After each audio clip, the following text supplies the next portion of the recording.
আসসালামু আলাইকুম রহমতুল্লাহ। আমার এই ভিডিওতে থাকবে মশা মাছি এবং ছারপোকা তাড়ানোর প্রথম আমল।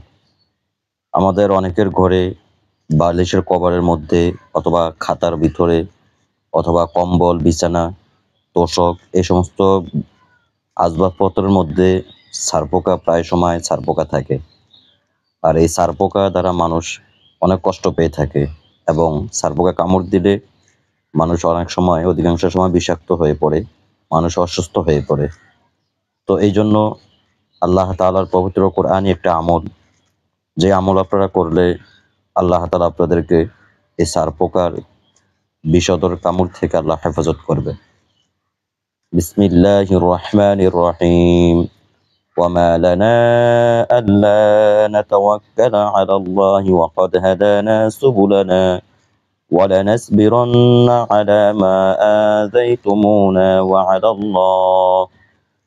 وعلى الله فليتوكل المتوكلون। আল্লাহ তাআলা বলেন,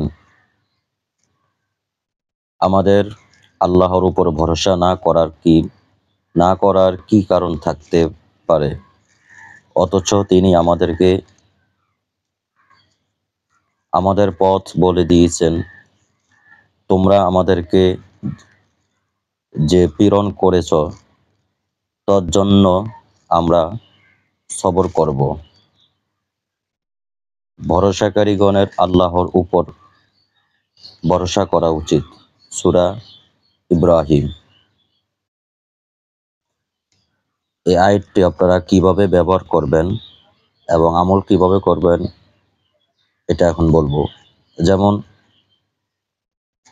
মশা এবং ছারপোকা তাড়ানোর জন্য উক্ত আয়াতকে পানিতে 7 বার পাঠ করবে এবং 7 বার বলবে, হে মশা এবং ছারপোকা, তোমরা যদি আল্লাহর প্রতি ঈমান রাখো তাহলে আমাদেরকে কষ্ট দিও না। তারপর স্বয়ং কক্ষের চতুর্পাশে এই পানি ছিটিয়ে দিবে। হেফাজতে রাত অতিবাহিত করতে পারবে ইনশাআল্লাহ। তা আপনারা সকলে আমাদের এই কোরআনে আমলগুলি করবেন। আশা করি আপনারা সকলেই ভালো থাকবেন, সুস্থ থাকবেন। সব বিষয়ের উপরে হলেন আল্লাহ তাআলা মানুষের হেফাজতকারী।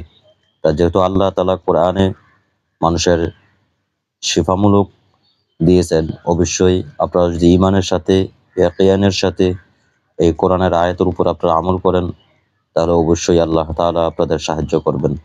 সব সময় আল্লাহ তাআলার উপর ভরসা রাখবেন। আল্লাহ তাআলা আপনাদের সকলকে হেফাজত করবেন ইনশাআল্লাহ।